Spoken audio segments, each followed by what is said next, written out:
નમસ્કાર. ગોપાલ ગ્રામમાં વાર્ષિક કન્યા કેળવણી મહોત્સવ અને શાળા પ્રવેશોત્સવની ભવ્ય ઉજવણી કરવામાં આવી.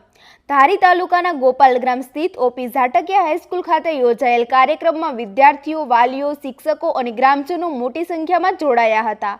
કાર્યક્રમના અધ્યક્ષ બીઆરસી કોઓર્ડિનેટર બિચ્છુ વાળાએ શિક્ષણના મહત્વ પર ભાર મૂકતા દીકરીઓને ગુણવત્તાયુક્ત શિક્ષણ આપવા અને સરકારી શૈક્ષણિક યોજનાઓનો લાભ લેવા અપીલ કરી હતી. નવા પ્રવેશ મેળવનાર વિદ્યાર્થીઓનું કુમકુમ તિલક, ફૂલહાર અને મીઠાઈથી સ્વાગત કરવામાં આવ્યું. સાથે જ શૈક્ષણિક કીટ અને પાઠ્યપુસ્તકનું વિતરણ કરવામાં આવ્યું હતું. વિદ્યાર્થીઓએ દેશભક્તિ ગીતો અને સાંસ્કૃતિક કાર્યક્રમોની સુંદર રજૂઆત કરી હતી. કાર્યક્રમમાં વિવિધ આગેવાનો, શિક્ષકો અને ગ્રામજનોની ઉપસ્થિતિ વચ્ચે કન્યા શિક્ષણ અને શૈક્ષણિક જાગૃતિનો સંદેશ આપવામાં આવ્યો હતો.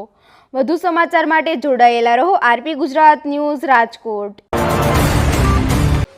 હું ત્રિવેણીબેન ધનજીભાઈ ચૌહાણ શ્રી ઓપી ઝાટકિયા હાઈસ્કૂલમાં પ્રિન્સિપાલ તરીકે ફરજ બજાવી રહી છું. આજ માનની શ્રી ગુજરાત સરકાર દ્વારા જે પ્રગતિનો પ્રવેશોત્સવ તેમજ કન્યા કેળવણી મહોત્સવનો જે આરંભ થઈ રહેલો છે, એમાં આજના દિવસે અમારી સ્કૂલની અંદર પ્રગતિનો પ્રવેશોત્સવ અને કન્યા કેળવણીનો ઉત્સવ મનાવવામાં આવ્યો હતો. અમારી સ્કૂલની અંદર રૂટ અધિકારી તરીકે શ્રી વાળા સાહેબ તેમજ લાયઝન ઓફિસર તરીકે વસાણી સાહેબ પધારેલા હતા. આજે અમારી સ્કૂલની અંદર હાઈસ્કૂલ, કુમાર શાળા, કન્યા શાળા બંને પ્રાથમિક શાળાઓ સાથે સંલગ્ન અમે ત્રણેય શાળાઓએ પ્રવેશોત્સવ ઉજવ્યો હતો. આ પ્રવેશોત્સવની અંદર ગામના અગ્રણીઓ, તાલુકા પંચાયતના સદસ્યશ્રી, ગામના સરપંચશ્રી તેમજ દરબાર ટ્રસ્ટના ટ્રસ્ટીશ્રીઓ, ઓપી ઝાટકિયા હાઈસ્કૂલના ટ્રસ્ટીશ્રીઓ તેમજ ગામના અગ્રણીઓ અહીંયા આ કાર્યક્રમની અંદર સામેલ થયા હતા.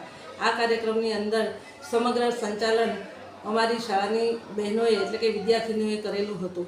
આ કાર્યક્રમમાં ખૂબ જ લોકોએ ઉપસ્થિતિ રાખી હતી અને તેમજ આ કાર્યક્રમના અંતે વૃક્ષારોપણ પણ કરવામાં આવ્યું હતું.